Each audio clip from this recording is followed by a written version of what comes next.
Hey guys, I just wanted to jump in for a second and let you know a little bit about today's live stream sponsor, DNA Funded. DNA Funded has very generous profit sharing up to 90% and 3 different unique challenge types. For those looking to get funded, they also have speedy payouts, unlimited trading days on the first and second phase of their challenges, a very wide list of different things you can trade with over 800 different assets tradable, and maybe the most important component, a very experienced team behind the whole operation. So if you're interested in learning more about DNA Funded, click the link, check it out, see if it's right for you, and make sure to do your own due diligence to see if what they have to offer fits your trading style. For 20% off, you can use code A1T20. Again, that will be 20% off any of their challenges you'd like to check out. Thank you again to DNA Funded for sponsoring today's live stream. Now back to the show. Good morning, everyone. Welcome back to another live stream. Happy Tuesday to you. I hope everyone is having a nice day, and we are kicking off a start to what is a pretty important week in terms of jobs data. So this week we have the big NFP report, which is, by the way, not actually certain to happen due to some of the potential government shutdown stuff. You have to understand that the BLS basically, I mean, it's a government entity. So if there's a shutdown, there's potential that there's a delay on NFP data. So be careful with that. We don't know exactly how all that will play out. Historically speaking, if you're talking about government shutdowns, what does that tend to do to markets? It tends to cause very short-term panic, but nothing of substantial meaning. I know there are some instances where you did get delayed shutdowns that did cause, 5+% pullbacks in the markets. But I'm not really going to make some sort of big decision or prediction that I think markets are going to drop big time because of that. So be careful with that. But yeah, it is something to keep an eye on. So S&P 500, of course, very close to all-time highs, bouncing nicely last week off of these lows and pushing up from there. Basically, what we can see here is across S&P 500, NASDAQ as well, Dow Jones, pretty much unchanged and seemingly awaiting some of this data here. It's big this week because, the jobs market has been holding up okay, but it's definitely shown signs of weakening. JOLTS job openings, which is a big one, right? We have that coming out today. JOLTS job openings will impact scoring within our system. The Edge Finder will keep an eye on how that comes in, but we are getting that today at 10 a.m. That's in about 1 hour from now. We're expecting 7.19 million job openings here in the U.S. We'll see if that hits expectations or misses it. But what that tells us about the jobs market could give us an indication as to how strong or weak it is overall, right? So JOLTS job openings, we have ADP on Wednesday, we have unemployment claims on Thursday, and then we have the non-farm payroll pending if the government doesn't shut down on Friday. So kind of a strange concept to think about, but yes, it is possible that if the U.S. shutdown does take place, if there is a delay on things, possible that the NFP report gets delayed as well. But we'll see. Hey, Vanessa, good to see you. Gold is safe. Is gold long safe? There's no such thing as safe. Everything in markets is risk. There's no such thing like gold long here. Sure, could it work out? Maybe. But again, if it doesn't work out, it's all about your position sizing, your probabilities, and how you're going to manage a risk if you're wrong. Understand a really simple concept. There's no such thing as a safe or certain bet in financial markets in terms of being an active trader. If you want safe without much of a guarantee of returns, the biggest way to do that would be to buy the S&P 500 and not look at the markets for 10, 15 years. That's probably the safest thing you can do. But even then, it's not safe. I guess you could go even safer and say, I just want to buy government bonds and just wait for 10 years and get a very small return. Show the retail sentiment on the Edge Finder. Yeah, there's a delay in the mornings as the data resets. So we have an automation behind the scenes that does retail sentiment. So no worries on that. It will be updated soon. Every single day we have a little bit of a reset that takes place. So on the Edge Finder, we have just a huge list of automations going all the time, updating, pulling data, etc. So retail sentiment looks like it just updated a few minutes ago. So yeah. See, it says right here, script is interrupted every morning, returning at 10. And I believe that is in a different time zone than mine. But yes, it's completely normal. There's a lot of automations behind this baby. Also, I want to show you guys something. Check this out. US economic heat map, kind of cool little thing I was playing around with yesterday. So if we take a look here at the US economic heat map, I added some stuff, I changed some stuff around. We're looking at the US economic heat map. And what we can see here is that I added this section down here. So if you are somebody who likes economic data, and that's what you use the Edge Finder predominantly for, which by the way, that's what I use the Edge Finder mostly for. It's the biggest component I like. I like the sentiment stuff, of course, too, but the macro stuff is where I think we really have something extra special. So if I look at the macro score here at the bottom, what's kind of cool is we've added this little section where just based on US economic data, what does this suggest for S&P 500, US oil, silver, and for gold? So it's a macro only scoring. And what I found kind of interesting, now this doesn't take into account price action, it doesn't take into account sentiment, retail positioning, it doesn't take into account commitment of traders data, right? The thing is, this is only looking at the macro. And when we look at the macro, what's interesting is S&P 500 has a slightly positive score, but silver and gold actually have a negative one. Why is that? Well, it actually kind of makes sense. If you think about it, there's been some shifting data points in the US economic heat map. We're going to get more of that here today with the JOLTS job openings. If JOLTS job openings, for example, comes in better than expected, that could weaken the story for gold even further. Remember that strong jobs data would be bearish for gold. Weak jobs data would be bullish for gold. Because remember, gold typically trades, not always, but most of the time, inverse to the dollar and definitely inverse to the economy. So if economies of the world are weakening, typically that is a positive thing for gold. And when the economies of the world are strengthening, typically that is a weakening factor for gold. So when we look at things like JOLTS job openings, ADP, and non-farm payroll, the things that we get here this week, as well as jobless claims, we'll get an insight into the jobs market. But why is gold getting a overall -3 score? Well, for just the macro, not looking at anything else. Well, GDP numbers were really strong. Services PMIs have been strong. Retail sales numbers were stronger than expected. You also had jobless claims, which were good last week. The producer price index, this was actually bullish for gold. Lower inflation means more rate cuts. That's bullish for gold. So inflation sort of mixed, right? Because 2.9% for CPI, that came in line with expectations. So inflation's kind of a mix for gold, but growth is looking really good. And our jobs data, yes, bad NFP last month, but let's watch it this month. So I actually think, here's my opinion on gold. My honest opinion is I actually think it's due for a pullback. But let me be very careful with saying that. What I mean rather by that is, will I short this market? Absolutely not. That has been the famous last words of so many traders this year, trying to short gold, trying to bet on the top. However, the macro is something I really pay close attention to. And we've had some pretty good strengthening factors where I think that the gold market has room to pull back. I think that there's a possibility that if you get some strong jobs data points this week, that the dollar will actually rally. And if that takes place, if we do see, I'm actually long the dollar this morning. I went long dollar yen. I think there's room for the dollar to continue to squeeze higher and to start making a bigger move.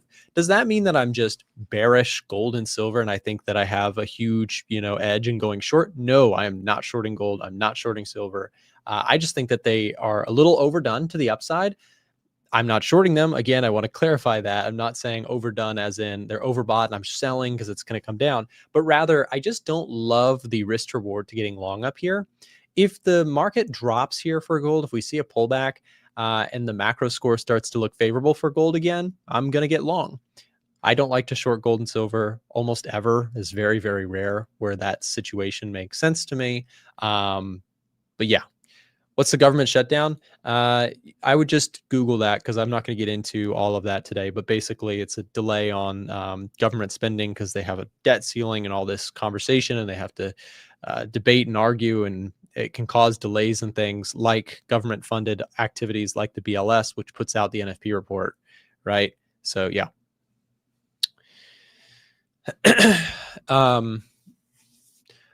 So anyways, with gold and silver, what we can see here is when we just look at the macro, just the macro, this is not looking at institutional activity, which is super bullish for gold and silver.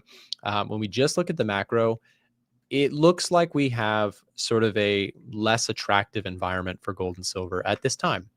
So again, I think that gold and silver, they're rock stars. I think they'll continue to move up in the coming years, but I do think we're due for a pullback. And so we'll see. So what trades will I be placing on gold and silver? None. No shorts, no longs. Just going to watch and wait. If it pulls back and then we get some good macro, then I'll probably get long.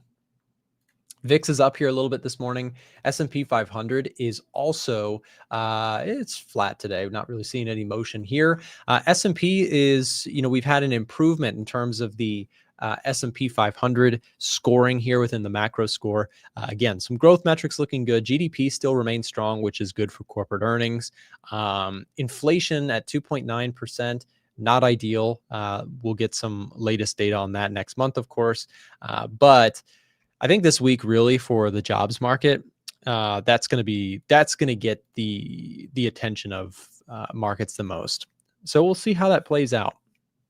But as it stands, S&P 500, oil, they're getting higher scores. Silver and gold getting more negative scores when looking at just the economic data.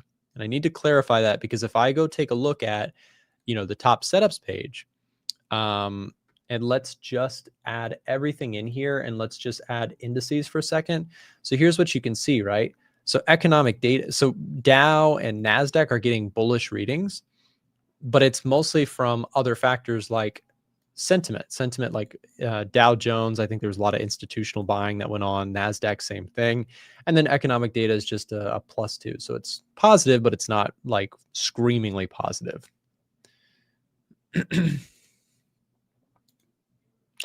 Should the labor data come out strong, how will that affect the further rate cut story? So here's my thought on, well, this is just straight up likely what would happen, is if you get a really strong jobs print, yields will rise, which is the best way to track what the Fed is going to do, is to just look at the 2-year yield.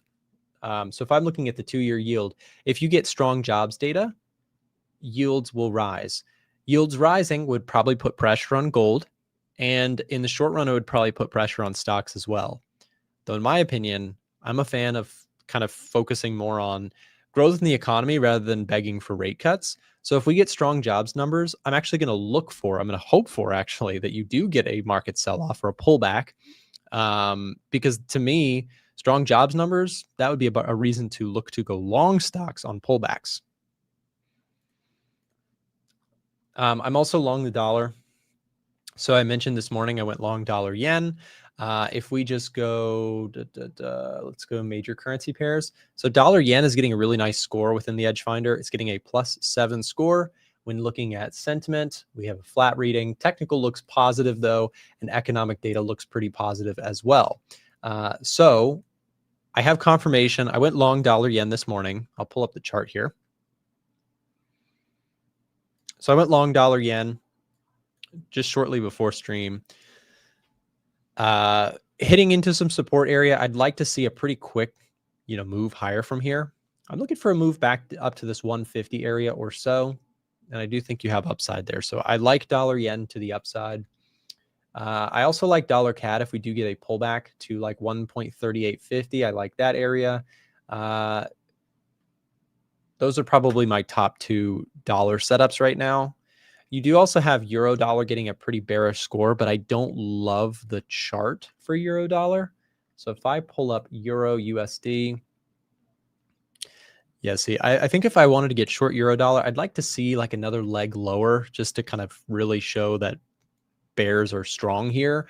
I drew this trend line yesterday, but I think you kind of still have this upward trend going on. I'd like to see some failure here from the from the bulls, and then I'll watch it closer. Is Forex James on today? Bala, you know where you can check the schedule, my man. A1trading.com. You can check the live stream schedule. I don't coordinate these shows. I just look pretty on these shows. Okay, someone else coordinates them. What's your take on Ethereum? Yeah, crypto has been interesting. It's actually been lagging the market a little bit, right? So Ethereum's had a little bit of a pullback here. My gosh, these things are so volatile. Look at that. It's a 23% pullback.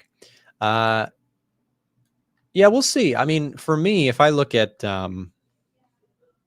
if I am looking at indices, crypto, like Bitcoin's just getting a neutral reading.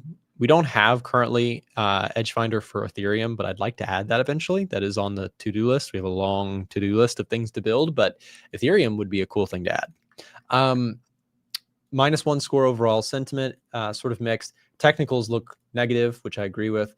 Economic data not particularly favorable to risk on assets like a Bitcoin or an Ethereum. Edgefinder has crypto programmed essentially like it does most risk on assets. So Bitcoin kind of falls in a similar category to stocks in the Edgefinder's scoring system. What's up, Cameron? Thank you very much for the donation, my friend. Morning, Nick. Any thoughts on AUD USD? Yes.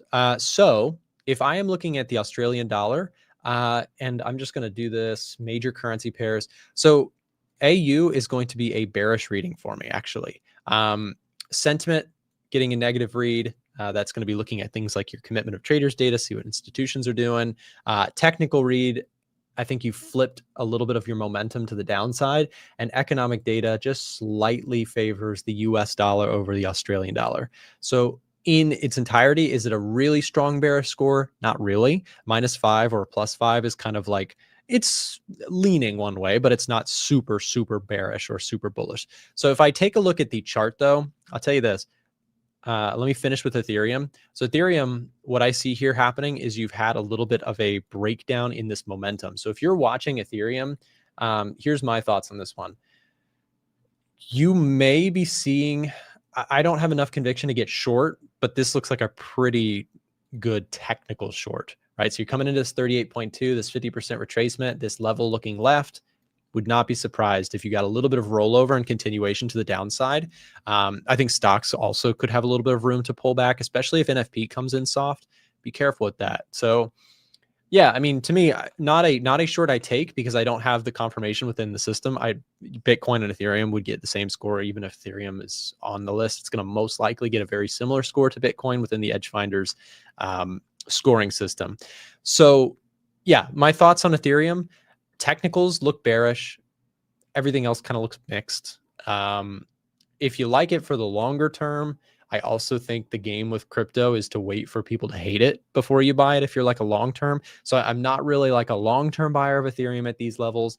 Look, if crypto drops, I've done this over the years, bought a little crypto when it went down a bunch and then just stow it away. Like I think that's the play on crypto, and just accept that that could go to absolutely zero, right? That's the way I trade or invest crypto. Like trading crypto is very different than investing crypto. If I'm going to invest in crypto, I want it to be so hated and so like, oh, that's yesterday's news. That's where I like to invest. Sentiment is a huge thing in crypto. If you want to, this is my opinion, not financial advice. If I want to invest in crypto, I'm waiting for people to hate it. And you might not get that for a while. Like we could see Ethereum rocket to 6,000 and it is what it is, right? But if you get a major slide. Did you talk about oil yet? Not yet. Coming to it, Justin. Don't you worry about that one.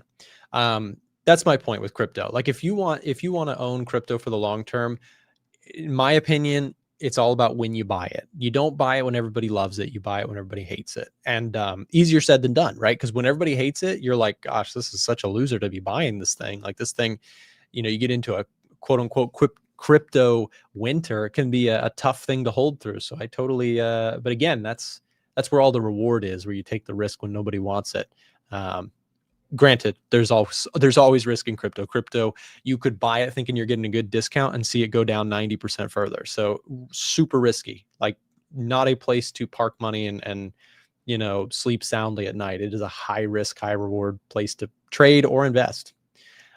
Even with trading, like you could be trading Bitcoin or Ethereum and have like a massive drop all of a sudden on that thing.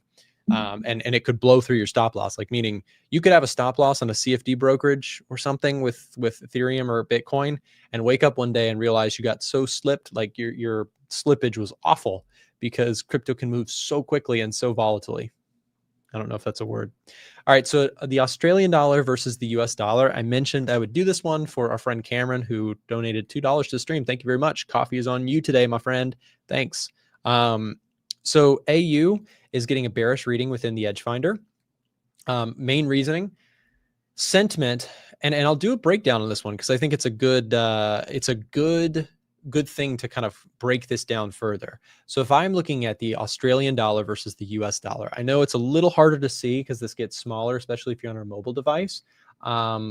If I go major currency pairs and I want to look at the Australian dollar versus the US dollar reading, let's go line by line really quick.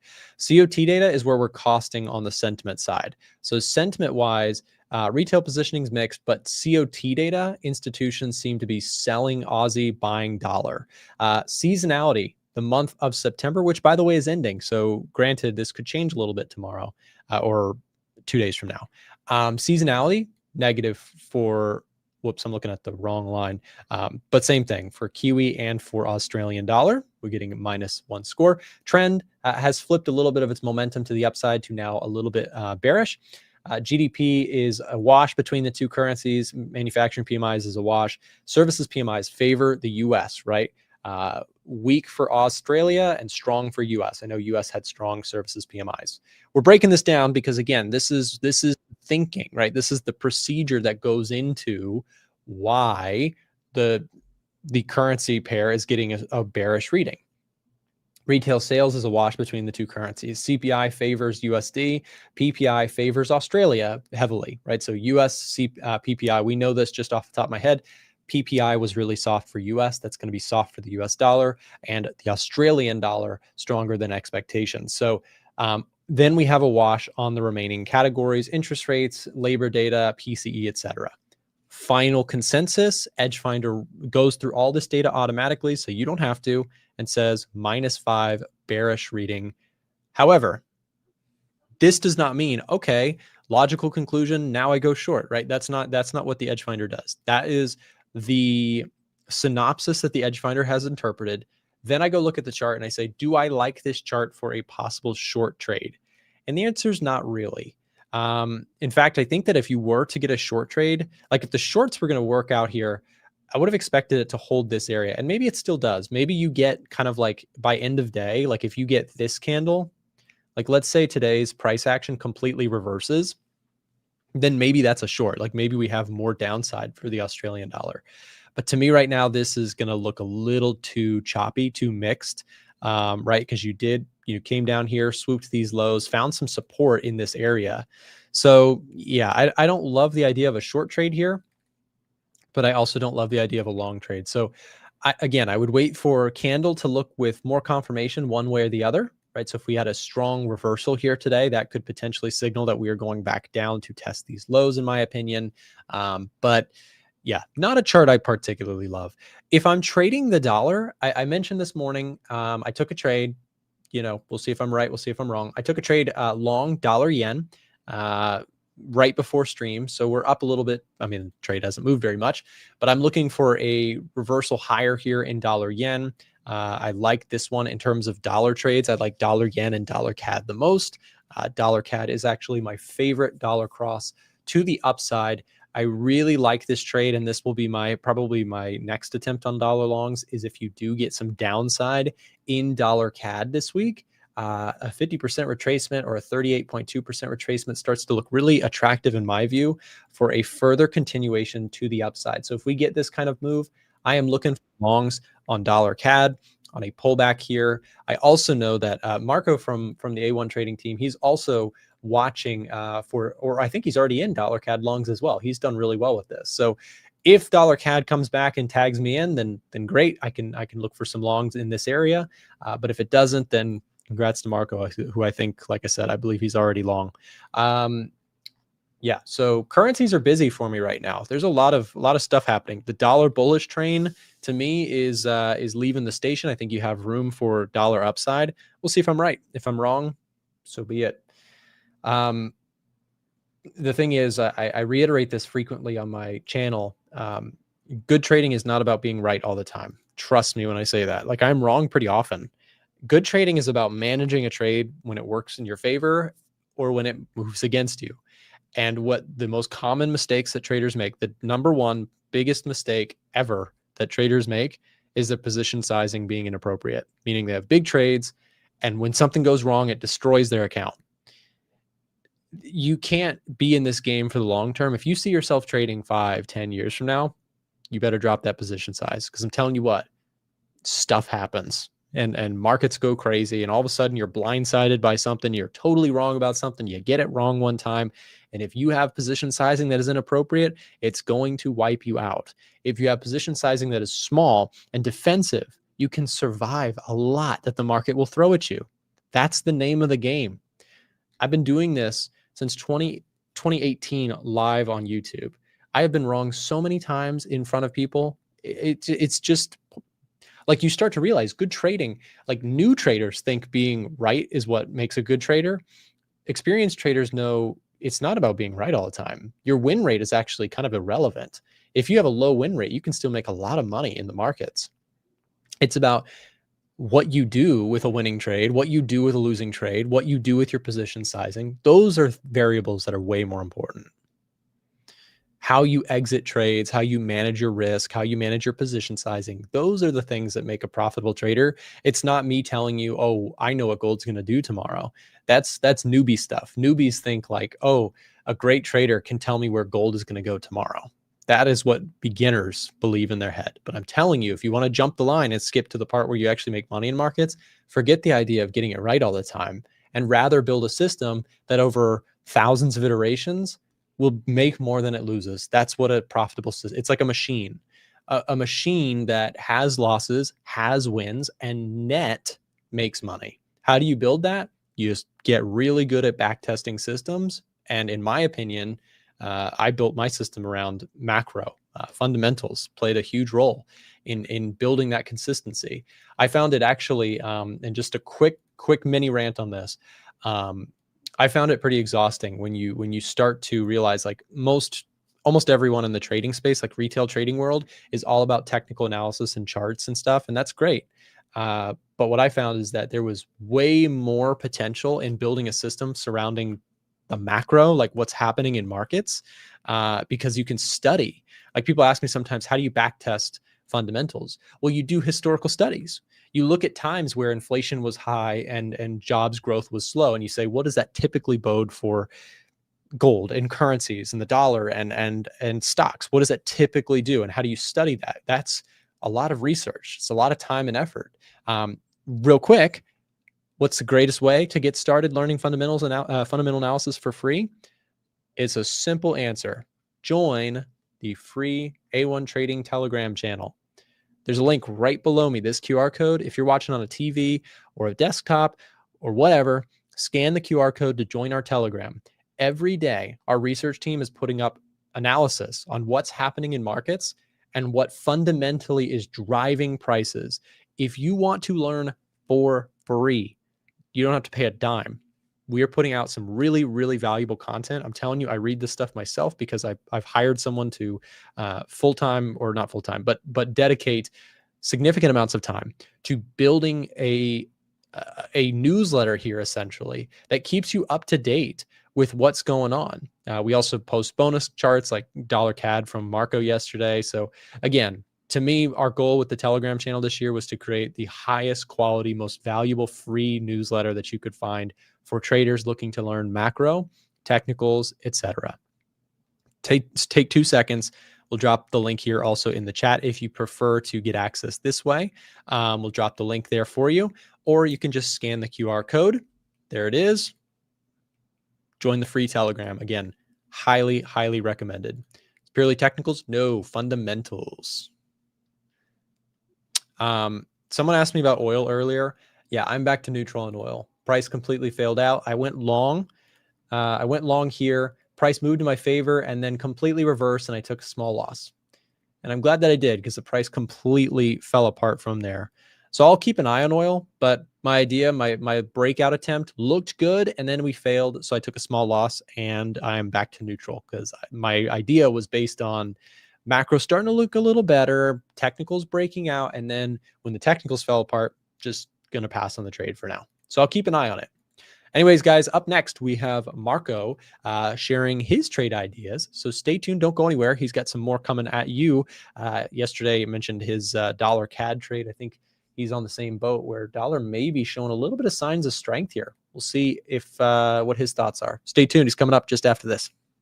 Hey guys, I just wanted to jump in for a second and let you know a little bit about today's live stream sponsor, DNA Funded. DNA Funded has very generous profit sharing, up to 90%, and 3 different unique challenge types. For those looking to get funded, they also have speedy payouts, unlimited trading days on the first and second phase of their challenges, a very wide list of different things you can trade with over 800 different assets tradable, and maybe the most important component, a very experienced team behind the whole operation. So if you're interested in learning more about DNA Funded, click the link, check it out, see if it's right for you, and make sure to do your own due diligence to see if what they have to offer fits your trading style. For 20% off, you can use code A1T20. Again, that will be 20% off any of their challenges you'd like to check out. Thank you again to DNA Funded for sponsoring today's live stream. Now back to the show.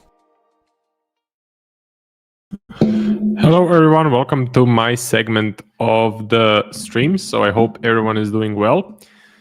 What has been happening in the markets? Well, my Aussie CAD trade is ripping higher. So really nice daily candle on Aussie CAD. USD CAD also in some nice profit, pretty close to the profit target. I did move my stop loss on this one. So just a quick update if you're following this trade, if you're in the A1 Discord, I moved it to, I believe it is at 1.38. So I think that's my new stop loss level. I would have to check in my MetaTrader. And also EuroCAD is right around break even. So these are the 3 setups that I am in. A quick scan of the daily candles on the NASDAQ gold and silver. Well, kind of a red day, possibly pulling back a little bit as far as I can see. So I am waiting if they can pull back a bit more and if I can get in on some nice buy setups. So these are my main 6 instruments. I can even rename this to watch list, so it's a bit more simple. Yeah, I have 6 things on the watch list. And so on the NASDAQ, I'm looking at 2400 level to buy. On gold, I'm looking at maybe 3630 to buy. So this level of support. On silver, I'm looking at maybe 43, 42 level, maybe to hit the 20 MA, and then I would look for buy setups. Aussie CAD, I'm looking to trail my position. My stop loss is still at the initial level, so I'm looking to see if we can break this high. Let me actually set an alert for that. So if we can break the high, I would probably consider moving my stop loss a bit higher and basically trailing it a bit higher, possibly below a swing low, either this one or this one. So that is the game plan. USD CAD, I have a stop loss set, I have a take profit set, so I'm just going to let this one run. It is positive swaps as well, which you can check in the Edge Finder. I always recommend before executing any single USD CAD Forex trade or any single sort of a trade on, let's say, CFDs, check the spreads or check the swaps. For USD CAD, you actually get positive swaps. So as long as I keep holding this position, every single day I receive positive swaps. So it's extra income, basically. For EuroCAD, I have quite a big stop loss. And I'm looking to possibly trail my stop loss if we do continue going to the upside. Okay, like this.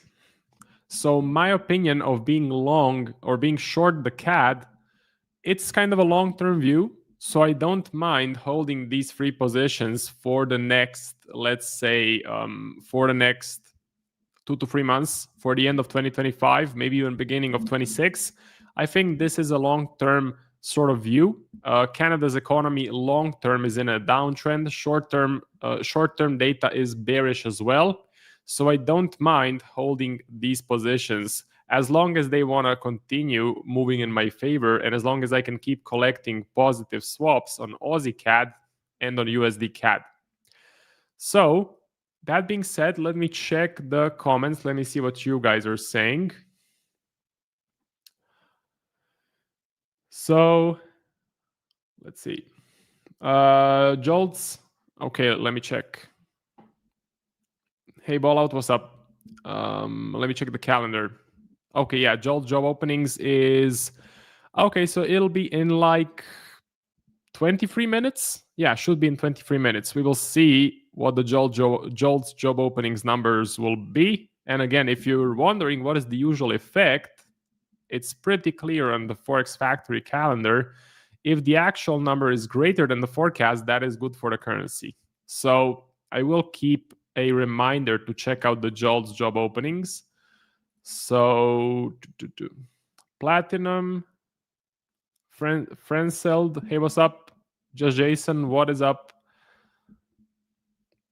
Okay, gold is better. Neck deep in crypto. Yeah, we can take a look at crypto. Slugmeister, hey, what's up? Gold trends really well and respects the waves.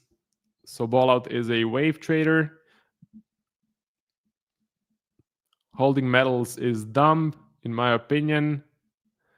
Aussie strength due to decision to hold rates at 3.6. Yeah. So we did have a cash rate RBA rate statement, and it turns out that basically they decided to hold the rate, and we can check that by going to AUD interest rate graph. And you can see how they now kind of paused with lowering the rate, and that is hawkish. So hawkish means Aussie gains value. So Aussie CAD goes up, Aussie dollar goes up. So that is what the event was. I didn't check the future projections. I'm going to have to do some research on the future projections on that event. In some cases, central banks actually, alongside of the number, so alongside of the cash rate, they release the future projections, which tell you what they believe is going to happen, or what they believe the rate path is, so the interest rate path is for the next 2 to 3 years. And that way you can get a signal, are they dovish, neutral, or hawkish? So it looks like they are hawkish. That is why the big reaction to the upside. Okay, USD yen, sure, we can take a look at the USD yen. USD Swiss swap. Well, USD Swiss, we can take a look on the edge finder, USD Swiss. It does also depend on your broker. So some brokers have higher swaps, some brokers have lower swaps. And it is very expensive to sell USD Swiss. Okay, it is going to be a very, very expensive trade. Yeah, you'll get great positive swaps if you buy USD Swiss, but if you sell it, you're going to be in for a bad time if you hold the trade for 1, 2, 3 months. So yeah, that could be very problematic. Euro dollar, okay, we'll take a look. Oil is going up. Elafi, hey, what's up? Slugmeister says, I think oil fell because OPEC added some supply increase. Yeah, possibly, could be the case. Could be the case. So oil right around here, that probably was the news with increasing the supply. So yeah, could be the case. I'm not closely following oil, so I'm not 100% sure. But for me, it's just kind of flat in this area. I would rather personally focus on different assets, different currencies, or yeah, basically different instruments. Oil is not my thing. Let's take a look at some of the requests. So we had euro dollar. For the euro dollar, I was in a buy trade. Should be saved on my Oanda data. So I was in a buy setup, which ended up being a small winner on some of my accounts, and some of them I got taken out with this candle. I'm a bit flat. So I'm a bit flat, I'm a bit neutral. The reason is, first, with this strategy at least, I look at the fundamentals. So both the euro and the dollar are kind of strong right now, both short-term and long-term data.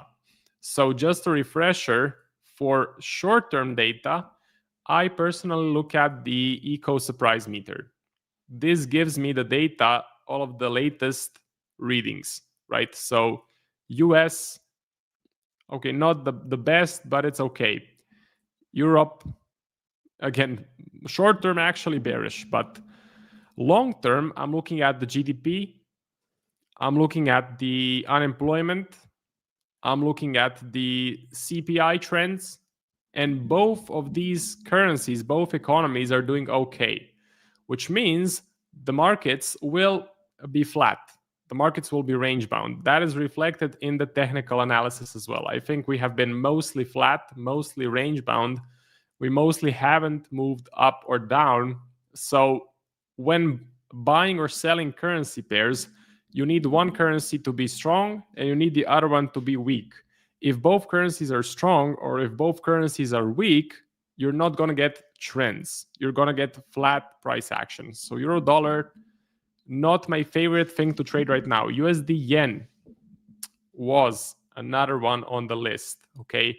And if you guys want to get the edge finder, if you want to do this sort of both short-term and long-term analysis, you can use my discount code, which is MARKO.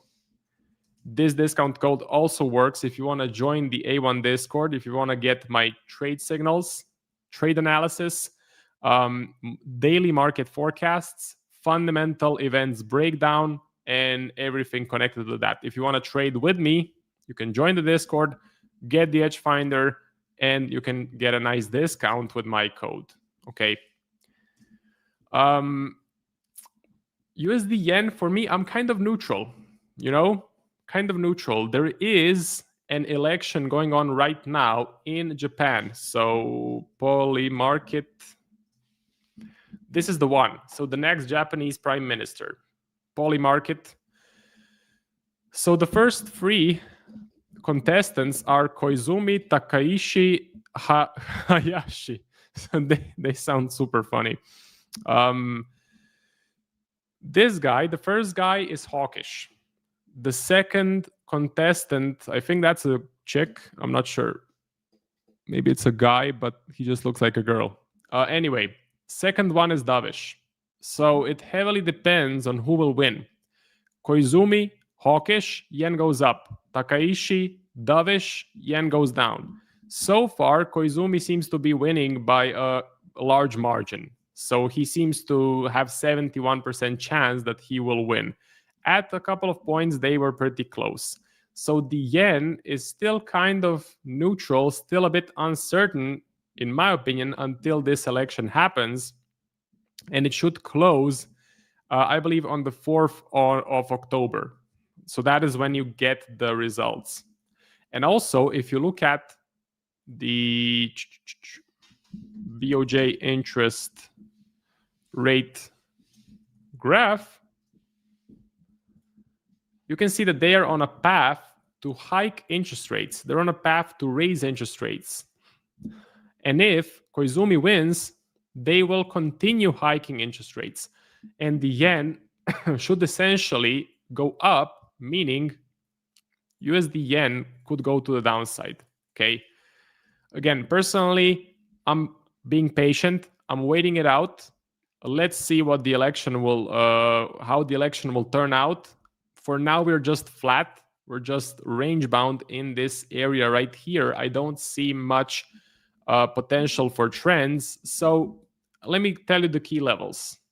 This is the first key level of support, and this is the first key level of resistance. Until we break those levels, I'm not going to be looking for much according to this particular strategy. I did take a buy setup, which was sort of a scalp, shorter term trade, but it was not part of this strategy.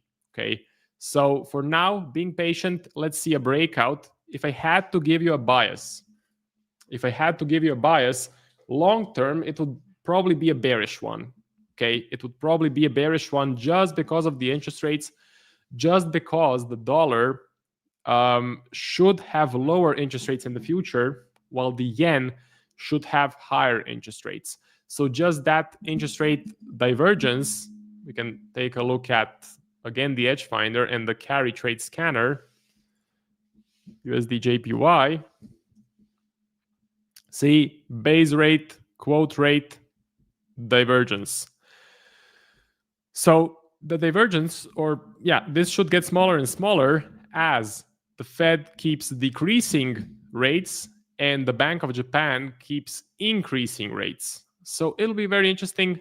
I don't think USD yen is the most interesting pair to buy or sell right now.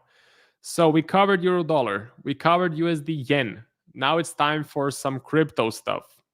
What is crypto doing? Nothing much. So crypto is not really moving anywhere significantly. It's just kind of ranging around. I'm not looking for setups. I'm not personally looking for entries. I am being patient on Bitcoin and on Ethereum. Ethereum possibly started to sell off a little bit here, but then it kind of retraced. Was it the break and retest of this lower level? We will see. So what could be the case that this was the initial push, then we retest, and then we continue dropping. Okay, because we had this massive grind to the upside, a correction could happen. So you can draw some fibs. Let me see if I still remember how to draw fibs. I haven't done it in a while. So is it like this? I'm not sure, but I guess the 618 level makes sense that the 618 level is here. So maybe we can pull back to that 618 level right there. That could be a level to target for Ethereum. Again, you also have the story of big US companies, unprofitable US companies, buying Ethereum, artificially inflating their stock price, copying MicroStrategy, copying Saylor, who did this first. He used the reserves from MicroStrategy to buy Bitcoin, thus increasing the share price of the company. But all of these unprofitable US companies that are buying Ethereum have now stopped doing so. Some of them even blew up. So they had a massive sort of Ponzi scheme price action with an explosion and then a drop. I just don't see who is going to be the big buyer to push Ethereum higher right now. I think a correction is more imminent or more probable than a continuation to the upside. For Bitcoin, my question is, why is the Nasdaq ripping so much while Bitcoin is being so flat? I don't like seeing that. Okay, so for me, not the best story for crypto right now. Okay, let's see. US 30, DXY, GJ, NU, UJ, US 30. Can't stand crypto. Bitcoin is so annoying to trade. Hope it just goes to zero. Stay away from Bitcoin. Okay, by the sentiment in the comments, I actually think that Bitcoin could go up, because when most people are so bearish and starting to hate Bitcoin, that may be the time for Bitcoin to go up. Sorry guys, but that's just how it goes. Like when you see an article in the newspaper, Bitcoin is going to zero.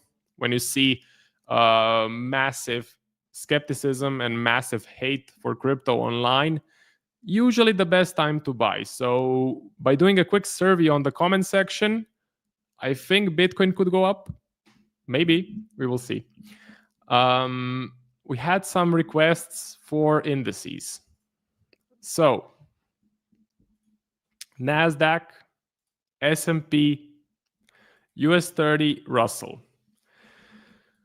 We have the rate cut story that should push markets higher, but also we had bad NFP data, right?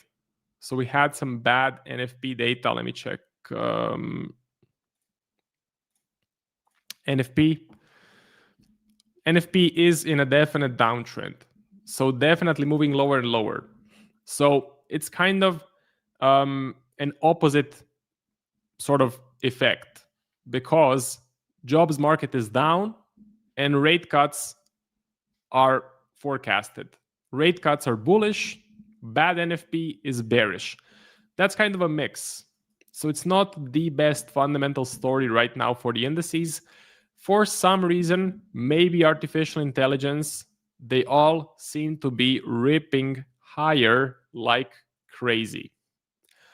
I'm not the one to go short. I'm not the one looking for sell setups. I'm not a perma bear. I want to buy. But I don't want to buy at these levels. I have pretty much the same view on all of the indices. I don't think some of them are better than others. Well, I do think that NASDAQ is... I do think that the NASDAQ is the best actually because of the impact of artificial intelligence is going to be the biggest on the NASDAQ. But for every single one of them, the best time to buy would be if we get a pullback. So you guys wanted US 30 in particular. I think if we go a bit lower to, let's say, this level of support, I think that's nice. I think you get a nice reward to risk. I think if you do get in at this level, you can have a tight stop loss and you can target the highs as a first take profit. You can have a positive reward to risk and you can have a nice structure of this trade. So I like that trade idea. And that's what I would that's what I would do. If I was looking for buy setups, I would wait for the 45.142 level to get hit. And then I would look for buy setups. So that's my US 30 forecast. Bollout says, I have always said I hate crypto every day. Okay. I wake up, look in the mirror, and I say, God, I hate crypto. I like investing in Bitcoin and shorting Bitcoin in trading. Well, that is an interesting approach. That is an interesting concept. You basically make money in both directions. So if you can pull off the risk management behind it, you can definitely make some steady profits. Please look into gold. Okay. Gold looks parabolic, looks to be exploding higher, looks extremely bullish. Is it time to short? Absolutely not. I would not be the one who goes short in this market unless you're a scalper, unless you have a crazy good edge. I know there's a couple of traders in the A1 Discord who like to short gold. If it works for them, that is great. For me personally, I'm not the one to call tops. I'm actually the one looking to get in on some buy setups. But also, I'm not the one to buy all-time highs. So I want to get a discount. I want to get a pullback. I want to get a positive reward to risk. Because if I get in here, I have to have a fat stop loss. But if I get in, let's say here, I can have a tighter stop loss and my first take profit can be at the highs with a positive reward to risk. So I think long-term bullish, all of the fundamental data is pointing to a bullish gold, bullish silver. You have rising inflation. Again, note that inflation is above 3% or around 3%. If we go to the CPI, USD, 2.9%, it is above the target. Rate cuts are incoming. Rate cuts are bullish for gold. You also have bad NFP data in the United States, right? Bad NFP prints. That is another bullish case for gold. That creates uncertainty and it makes people invest into safe havens such as gold, such as silver. So I want to take this time to mention the sponsor of today's video, which is going to be DNA Funded. Okay. So if you guys are looking to expand your trading capital, if you want to get a reliable, a reliable prop firm challenge, nothing in trading is safe. So everything in trading is uncertain. You have wins, you have losses, but with probabilities, you can make money. So if you're looking for a good, reliable prop firm, check out DNA Funded. You can use this special discount code only for you guys watching the live streams. The code is A1Live. It gets you 25% off any challenge. I do have a challenge running here, 50K, currently in drawdown. 2 trades are open, negative. So this is for my ChatGPT trading series where I ask ChatGPT every single day to give me trade signals, and then I just put them into this trading challenge account. Okay, so far it's been great. DNA Funded uses the Trade Locker platform, best platform I've used so far. Why do I like it so much? Because it's fast, it's easy, it's simple. I can use it on my phone, and it has a risk calculator automatically built in. So with MetaTrader, if you want to place a 1% risk trade, you have to first go to a calculator online, and it takes time. But with Trade Locker, you can actually put in that you want to get in with 1% risk, and then it automatically calculates the lot size. Okay, so if you guys want to expand your capital, I highly recommend you check out DNA Funded. And if you have any questions, I am available in the A1 Discord. In terms of risk management, if you're a swing trader, what I recommend is 1% for phase 1 and phase 2, and then 0.5% for the funded stage. You can even bump up the risk for phase 1 and phase 2 to get through it as soon as possible. For scalpers, for day traders, lower the risk. Don't risk so much. And I recommend the two-phase program. So if you go to the website, you're going to see it here. Phase 1. Okay. I think it gives you the best terms. It also has static drawdown, not trailing drawdown, which is what you want to see. Getting back to it, let me check the comments. News are out. I don't think the news are out yet. The news is out yet. So we have 40 seconds. So we're going to wait, and I'm going to go through the comments. What's the best trader, scalping or day trading or swing trading? All depends on your personality. In my opinion, the easiest way to start, the easiest way to become a profitable trader is to be a swing trader. Okay, swing trading, by far the most simple, by far the easiest. The stress is low. You can do it with a full-time job. If you're monitoring only the daily chart, it is very easily doable with a full-time job, part-time job, running a business. You just need to check the charts 1, 2, or 3 times per day. There's no rush in putting in trades. You don't have to be super fast. You don't have to have extremely fast execution. And that's the way Nick trades. That's the way Chris Pulver trades. That's the way I trade. And I think I win as well. I'm not sure. But the whole A1 team mostly trades like that. Whoa, okay. So a big beat of the forecast with the JOLTS job openings. DXY, let's see. Should be positive for the dollar. I mean, it's not a huge beat, but it's better than the forecast. So see, actual number greater than forecast is good for currency, number of job openings during the reported month. So that is good. That is good. That maybe even means that less rate cuts are needed. The current reaction is not that big. I would have expected maybe a more bullish reaction. Again, it's not a huge beat. So yeah.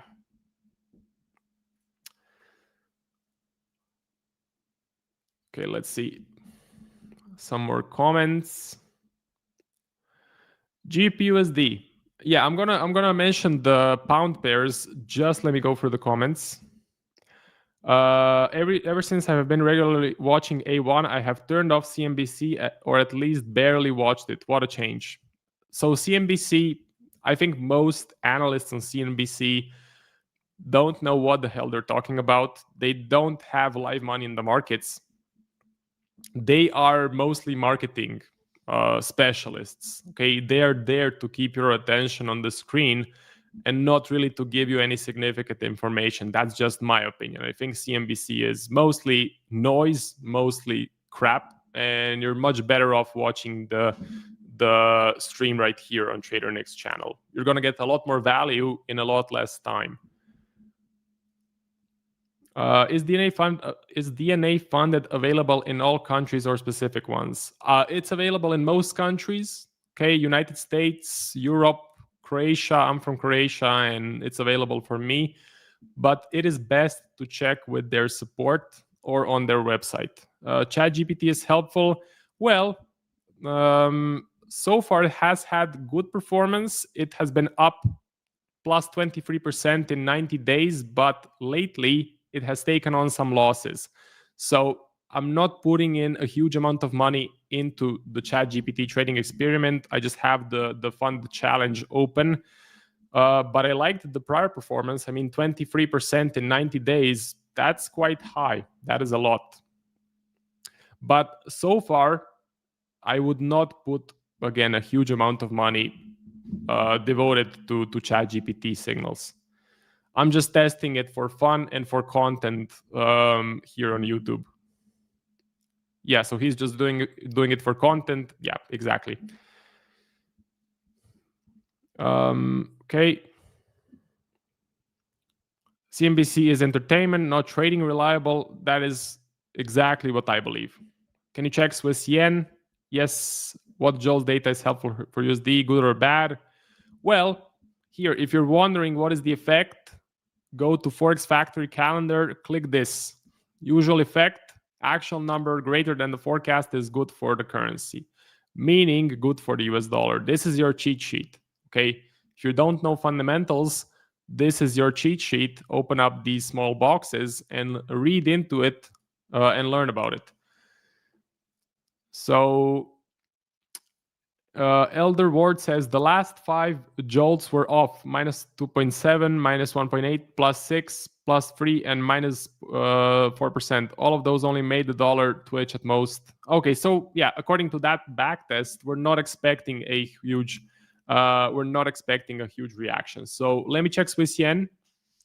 We are approaching the end of the stream, so if you guys have any more questions, you're gonna have to put them in tomorrow. I'll be streaming here tomorrow. You can catch me, I think, at 9 a.m. Eastern Standard Time. So we're going to continue with this, with the questions and with the stream. Now for the Swiss yen, for the daily chart.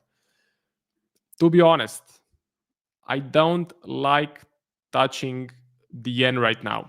So I'm not looking for any trades. The Swiss, I haven't done a lot of research on. For the yen, I'm waiting for the elections to pass. Again, who will win? Koizumi or Takaishi? Hawkish, dovish. Kind of important. So if I had to give you a bias, the trend is up. We can check on the top setups. JPY. Bullish. Okay, bullish. Yeah, if I had to give you a bias, it would be a bullish one. Am I looking to buy? No. I don't have enough information according to my trading style to go ahead and execute the trade. I think there's better opportunities out there. We talked about GBP/USD. I'm looking at the pound pairs. I'm very bearish on the pound. The two biggest fiscal sinners right now is first the CAD.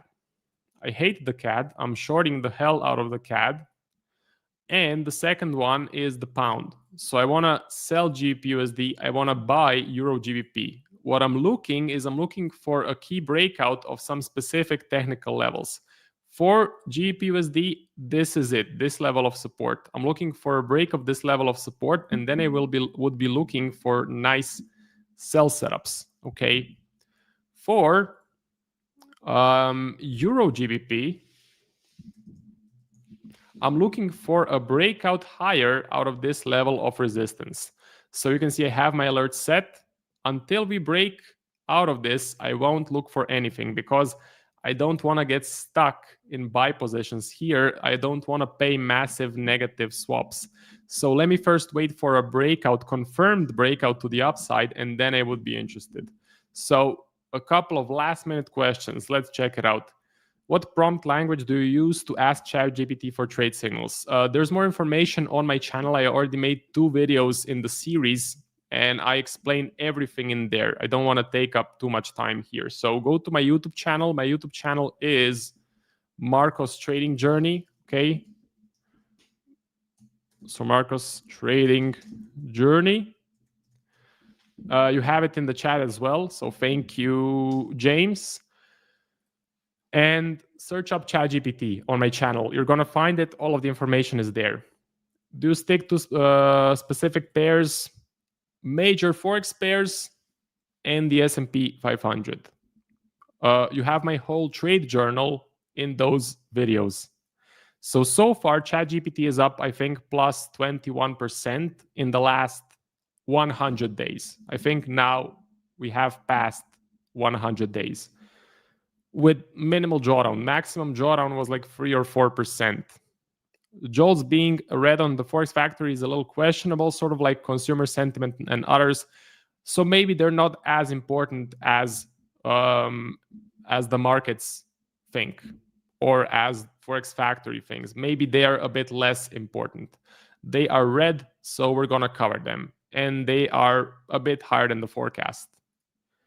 Looks like the reaction has not been massive. The reaction so far has been, I would say, negative, even a bit negative. So yeah. What does JOLTS do to the indices NASDAQ? Well, I think it first has a massive reaction on the dollar, but it doesn't have a huge reaction on the indices. That's at least what I'm seeing right now. Again, I haven't done massive backtesting. You would need to go through a lot of data to know that, to notice this, to notice any movement. But looks like the movements are minimal, so they're not that big. That's about it. The theme is still to sell the CAD, sell the pound, buy the NASDAQ, buy gold, buy silver, and that's what I'm looking to do. So thank you guys very much for watching.